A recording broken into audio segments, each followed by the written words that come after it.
സത്യദൈവം ആരാണ്? നമ്മൾ സത്യദൈവത്തെ ആരാധിക്കേണ്ടത് എന്തുകൊണ്ട്? സകലത്തിന്റെയും സൃഷ്ടാവാണ് സത്യദൈവം. ആ ദൈവത്തിന് ആരംഭമോ അവസാനമോ ഇല്ല. ബൈബിളിൽ കാണുന്ന സന്തോഷവാർത്തയുടെ ഉറവിടം ദൈവമാണ്. നമുക്ക് ജീവൻ തന്നത് ദൈവമായതുകൊണ്ട് ദൈവത്തെ മാത്രമേ നമ്മൾ ആരാധിക്കാവൂ.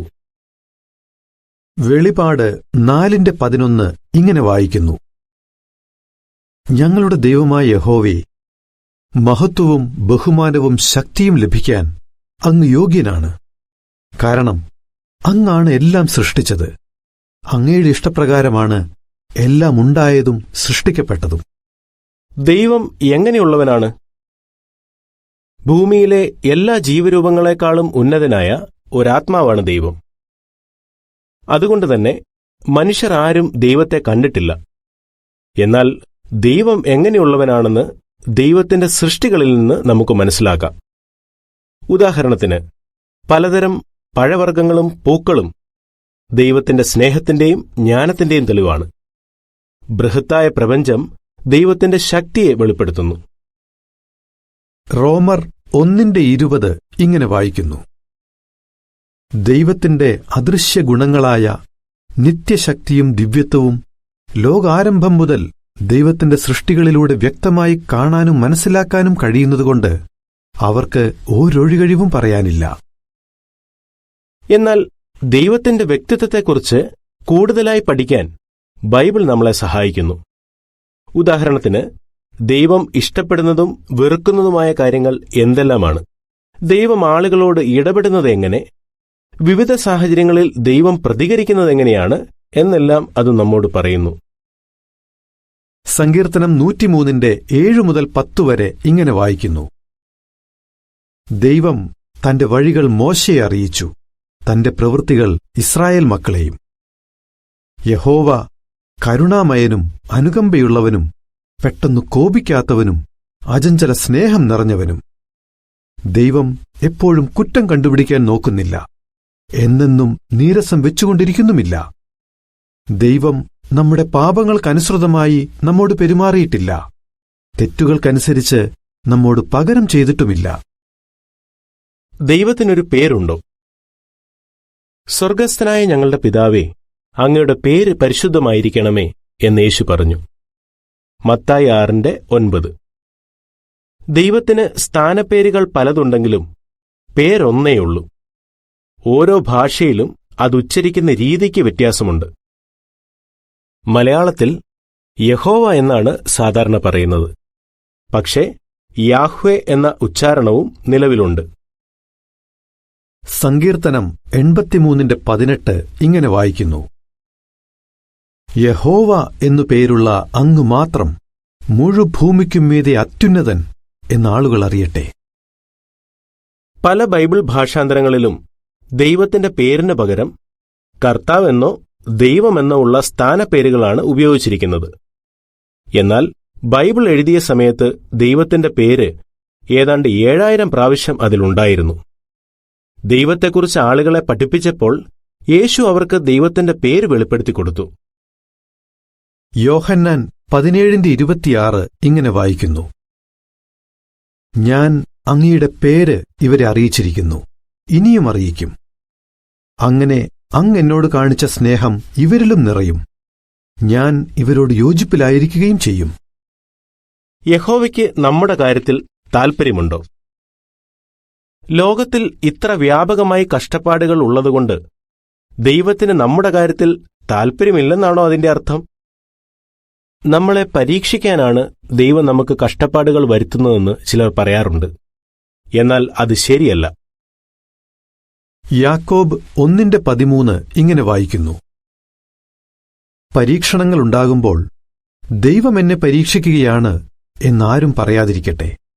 ദോഷങ്ങൾ കൊണ്ട് ദൈവത്തെ പരീക്ഷിക്കാൻ ആർക്കും കഴിയില്ല. ദൈവവും ആരെയും പരീക്ഷിക്കുന്നില്ല.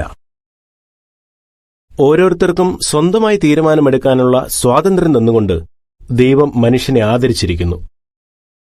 ദൈവത്തെ സേവിക്കണോ വേണ്ടയോ എന്ന് തീരുമാനിക്കാൻ ദൈവം നമ്മളെ അനുവദിച്ചിരിക്കുന്നതിൽ നമുക്ക് ദൈവത്തോട് നന്ദിയില്ലേ? എന്നാൽ ഈ സ്വാതന്ത്ര്യം ദുരുപയോഗപ്പെടുത്തിക്കൊണ്ട് പലരും മറ്റുള്ളവർക്ക് ദ്രോഹം ചെയ്യുന്നു. ലോകത്തിൽ ഇത്രയധികം കഷ്ടപ്പാടുകളുള്ളത് അതുകൊണ്ടാണ്. ഇതെല്ലാം യഹോവയുടെ ഹൃദയത്തെ ദുഃഖിപ്പിക്കുന്നു. ഉൽപ്പത്തി 6:5-6 ഇങ്ങനെ വായിക്കുന്നു: അങ്ങനെ ഭൂമിയിൽ മനുഷ്യന്റെ ദുഷ്ടത വളരെയധികം വർദ്ധിച്ചിരിക്കുന്നെന്നും അവന്റെ ഹൃദയവിചാരങ്ങളെല്ലാം എപ്പോഴും ദോഷത്തിലേക്കാണെന്നും യഹോവ കണ്ടു. ഭൂമിയിൽ മനുഷ്യനെ ഉണ്ടാക്കിയത് കാരണം യഹോവ ഖേദിച്ചു. ദൈവത്തിന്റെ ഹൃദയത്തിന് ദുഃഖമായി. നമ്മുടെ കാര്യത്തിൽ താൽപ്പര്യമുള്ള ഒരു ദൈവമാണ് യഹോവ. നമ്മൾ ജീവിതം ആസ്വദിക്കാൻ യഹോവ ആഗ്രഹിക്കുന്നു. പെട്ടെന്ന് തന്നെ ദൈവം കഷ്ടപ്പാടുകൾക്കും അതിന് കാരണക്കാരായവർക്കും അവസാനം വരുത്തും. എന്നാൽ ചുരുങ്ങിയ സമയത്തേക്ക് കഷ്ടപ്പാടുകൾ അനുവദിക്കാൻ ദൈവത്തിന് തക്കതായ കാരണമുണ്ട്.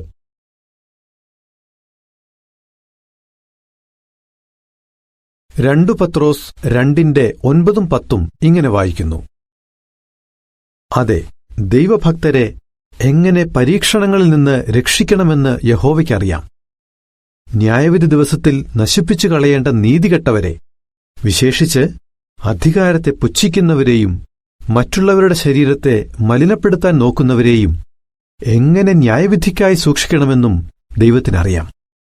ധിക്കാരികളും തന്നിഷ്ടക്കാരുമായ അവർക്ക് മഹത്വമാർന്നവരെപ്പോലും അധിക്ഷേപിക്കാൻ പേടിയില്ല.